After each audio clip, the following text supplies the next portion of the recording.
Alright, so we're going to do a tip video today. I've got a couple of tips to cover today.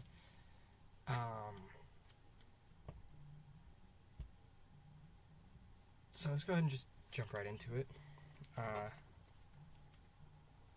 The first tip is to ask questions, and this goes along with the second tip also, which is to take interest.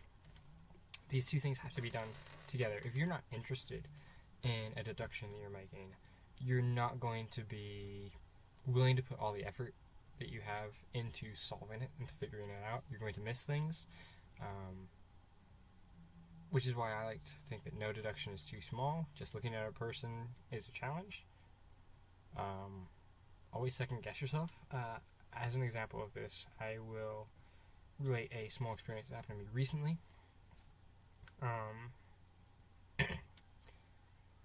A sleep aid pill for insomnia turned up in the food bowl of a pet, of a friend, of someone that I know.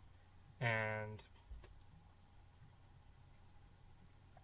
when it was brought to me, I thought about it for a moment, and I came to the conclusion, a correct conclusion, mind you, that the pill came from a visiting person in the family, and that the pill had come from them. It was their pill. And initially my assumption had been that someone was trying to hurt the dog, and I was correct, but because I didn't care, I didn't take interest, I solved it to the extent that I wanted to solve the problem. I didn't go further than that. If I had just asked a couple more questions, one or two more questions, I would have been able to figure out that it was an attempt to kill the dog. Fortunately, it did come out in the end, but it fell on me that I wasn't doing my part to ask enough questions. I wasn't taking enough interest in something like that. So even though it seemed small to me, I still missed things, and it wouldn't have been a problem if I had just taken even a little bit more interest, just asked one or two more questions. I would have had what I needed to know about this. So take interest and ask questions.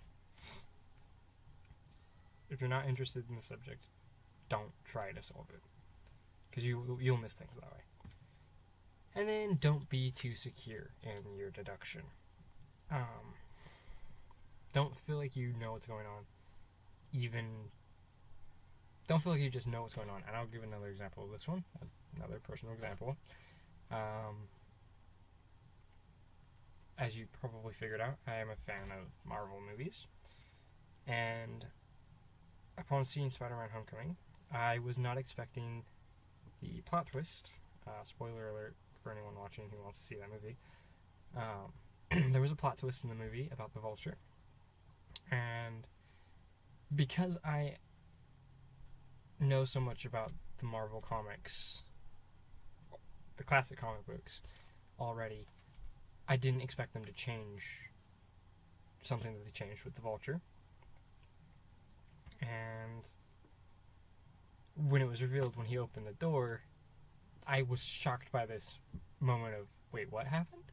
Because I was secure in my knowledge of the situation, even though as soon as it clicked, I realized that the whole movie had been leading up to this, and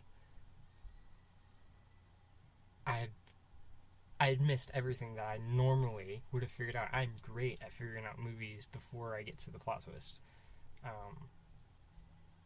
I rarely ever get shocked at watching a movie like that. And yet this movie, it wasn't even a very big plot twist. It's a textbook plot twist. But it still got me because I was so confident that I knew what was going to happen, that I knew what was going on. So short and sweet video today. Only about 5 minutes long. That's all I've got. I do have more stuff on the way, so don't worry about that. Actually, as soon as this one's finished, I'm going to work on editing a art deduction video that I've got working on. But I had a moment to film, so thought I'd get this out first. With that being said, thank you for watching, and have a good day.